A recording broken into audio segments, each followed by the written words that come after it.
If you're in the market for a new camera, you're leaning towards Sony and on a budget, then I would recommend you give the FX30 a serious consideration. Not only is it a steal for what you're getting today, you're making a great investment for tomorrow. You see, when you buy a camera, you're actually making an investment not only into the camera itself, but into the brand and the lens mount. So let's say you buy an FX30, you shoot some videos, you make some YouTube content, you make some money.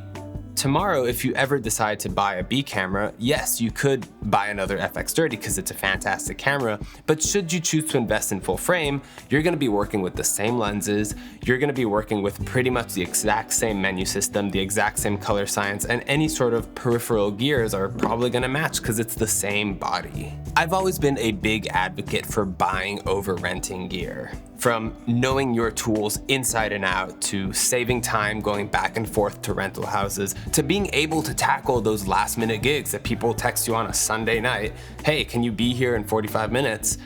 If you need to go to a rental house, you won't be able to tackle those gigs, and believe me, they will show up. For those reasons and more, I think owning your equipment is very valuable.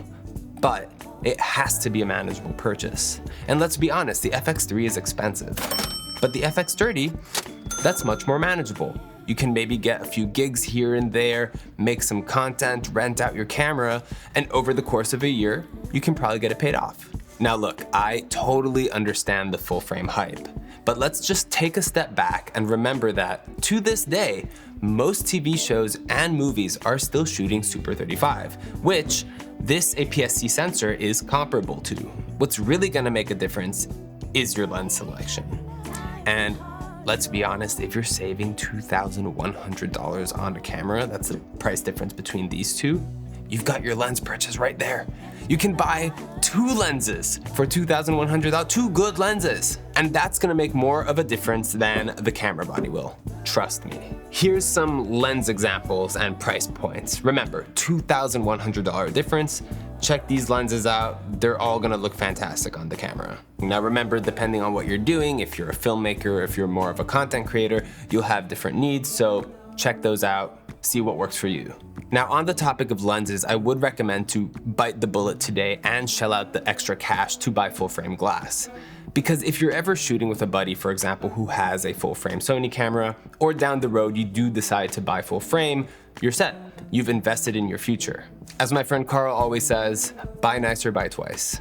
As far as image comparison goes, there's tons of videos on YouTube that do side-by-side comparisons of the FX30 with the FX3, so I'll keep mine short. The gist of it is, they look pretty much identical. You can only really tell the FX30 starts to struggle a little bit in unideal lighting scenarios. But can we just remember for a second that this FX3 is literally the king of low light. So we're comparing an FX30 to the best low light camera there is. I think we can make do. If you've watched my old video where I discussed changing from Lumix to Sony, you know that camera rentability is very important to me. If that's of interest to you, I'll leave the link over here. There's also FX30 links down below. I'm trying this whole affiliate link thing, so if this video was helpful to you, by clicking on those links down below, you are directly supporting me. Thank you so much for watching. A like and subscribe always goes a super long way, and I'll catch you on the next video. Bye.